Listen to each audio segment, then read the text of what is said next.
Bioreactores y sus configuraciones. Sus aplicaciones pueden ser: en la salud, para la producción de vacunas y compuestos farmacológicos; alimenticio, elaboración de bebidas, industria láctea, panadería entre otros; minería, lixiviación de metales utilizando microorganismos; servicios, para el tratamiento de aguas residuales.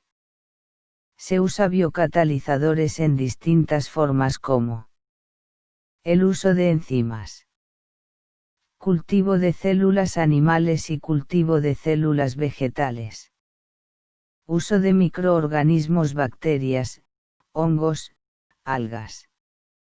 Diseñar conlleva un gran desafío, ya que dependiendo la producción se debe provisionar de una adecuada mezcla y aireación para aquellas reacciones que utilicen microorganismos aerobios, es decir, que necesitan oxígeno. Es por eso que en cultivos anaeróbicos, que son aquellos que no necesitan de oxígeno, su diseño puede ser simple, ya que no es necesario el burbujeo o agitación. En cuanto al tanque agitado, la mezcla y la dispersión de burbujas se lo realiza por agitación mecánica. Esto requiere un relativamente alto aporte de energía por unidad de volumen. Dependiendo el tamaño del bioreactor, tenemos diferentes maneras de realizar esta agitación. En fermentadores altos, se utilizan multiples impulsores para mezclar. Además, solo se llena hasta del 70 al 80% del volumen de los reactores agitados. Esto permite un espacio en la cabeza adecuado para la desconexión de gotas del gas de escape y para acomodar cualquier espuma que pueda desarrollarse. Si la espuma es un problema, se puede instalar un rompedor de espuma. También se puede añadir a la mezcla agentes antiespumantes, como por ejemplo el Tecfoam Siox 6 o 10, que es un polidimetilsiloxano muy utilizado en la industria. También existe el bioreactor con aireación. En cuanto a la manera menos costosa de diseñar un bioreactor con aireación, esto dependerá de la altura y diámetro, ya que por lo general su altura aumenta, con el objetivo de que las burbujas producidas tengan mayor tiempo de contacto con el líquido y a su vez una mayor presión hidrostática en el fondo. En cuanto al control de temperatura y calor, se lo hace mediante equipo de enfriamiento alternativo para bioreactores. Por ejemplo, tenemos enfriador en camisa, bobina externa, bobina helicoidal, bobina interna tipo deflector. Y por último el intercambiador de calor externo. Los fermentadores agitados se usan para reacciones de enzimas libres e inmovilizadas, y para el cultivo de células suspendidas e inmovilizadas. El siguiente bioreactor es el tipo columna de burbujas. Este es muy utilizado para la producción de cerveza, la producción de pan, elaboración de vinagre, tratamiento de aguas residuales, entre otros. Pues este forma burbujas o aireación que logran mediante el rociado o producción de gas. Esto requiere menos energía que la agitación mecánica. La relación entre altura y diámetro de estas columnas pueden estar entre 3:1 y 6:1, es decir, que la altura será superior a su diámetro. Se puede utilizar placas perforadas para separar burbujas fusionadas y obtener una homogénea cantidad de burbujas. Las ventajas de las columnas de burbujas incluyen un bajo costo de capital, la falta de piezas móviles o mecánicas, mejor rendimiento satisfactorio de transferencia de calor y masa, Pero también se complementa con dispersadores mecánicos o a la adición de antiespumantes para solventar el mismo problema con los recipientes agitados. En cuanto al flujo homogéneo, ocurre solo a velocidades bajas de flujo de gas y cuando las burbujas que salen del burbujeador se distribuyen uniformemente a través de la sección transversal de la columna, con el objetivo de que todas las burbujas se eleven a la misma velocidad ascendente. En condiciones normales de funcionamiento a velocidades de gas más altas, se produce un flujo heterogéneo. Aquí las burbujas y el líquido tienden a elevarse en el centro de la columna, mientras que se produce un flujo descendente de líquido correspondiente cerca de las paredes. Para este tipo de flujos hay que tener en cuenta el diámetro de la burbuja y la retención de gas.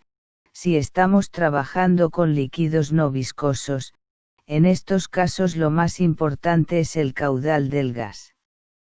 Reactor aéreo. La mezcla en reactores aéreos se realiza sin agitación mecánica. Aquí los patrones de flujo de líquido están más definidos debido a la separación física de las corrientes ascendentes y descendentes. El gas se inyecta en solo una parte de la sección transversal del recipiente llamada reiser.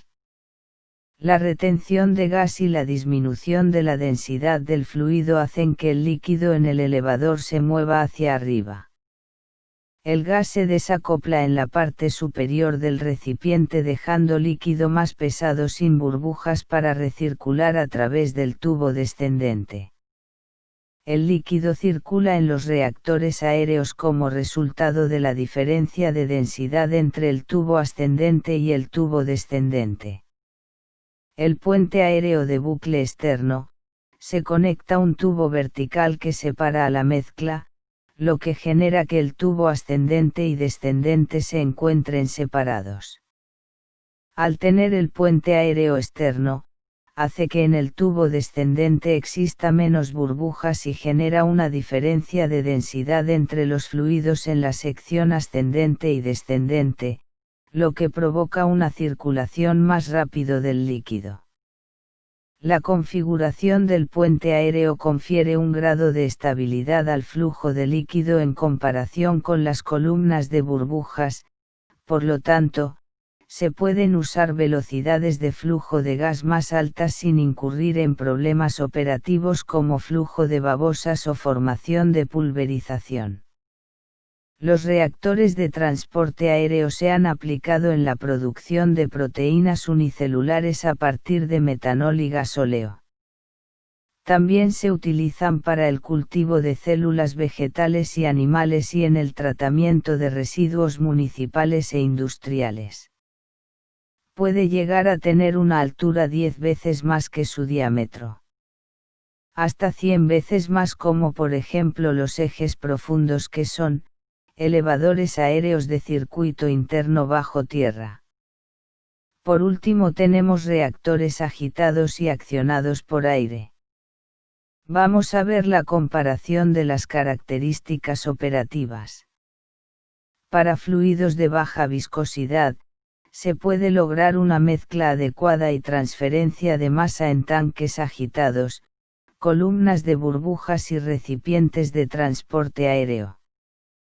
Cuando tenemos fluidos de baja viscosidad, se puede utilizar un fermentador de 50 metros cúbicos o un fermentador de 500 metros cúbicos. Es muy recomendado ya que es simple, barato de instalar y operar. Los reactores con agitación mecánica no son prácticos a volúmenes mayores de aproximadamente 500 metros cúbicos, ya que la potencia requerida para lograr una mezcla adecuada se vuelve extremadamente alta. Si el cultivo es de alta viscosidad, los reactores impulsados por aire no pueden proporcionar suficiente mezcla y transferencia de masa. Los recipientes agitados son más adecuados para líquidos viscosos porque se puede ingresar mayor potencia mediante agitación mecánica. Sin embargo, las tasas de transferencia masiva disminuyen rápidamente en recipientes agitados a viscosidades superiores a 50 a 100 cp. La agitación mecánica genera mucho más calor que el rociado de gas comprimido. Cuando el calor de reacción es alto, como en la producción de proteína unicelular a partir de metanol, la eliminación del calor del agitador por fricción puede ser un problema, por lo que pueden preferirse los reactores impulsados por aire. Los tanques agitados y los buques impulsados por aire representan la gran mayoría de las configuraciones de bioreactores utilizados para el cultivo aeróbico. Sin embargo, se pueden usar otras configuraciones de reactor en procesos particulares. En conclusión, el tipo de reactor va a depender del tipo de producción, es por eso que es muy importante diseñar pensando en las necesidades y requerimientos para obtener altos rendimientos. Muchas gracias.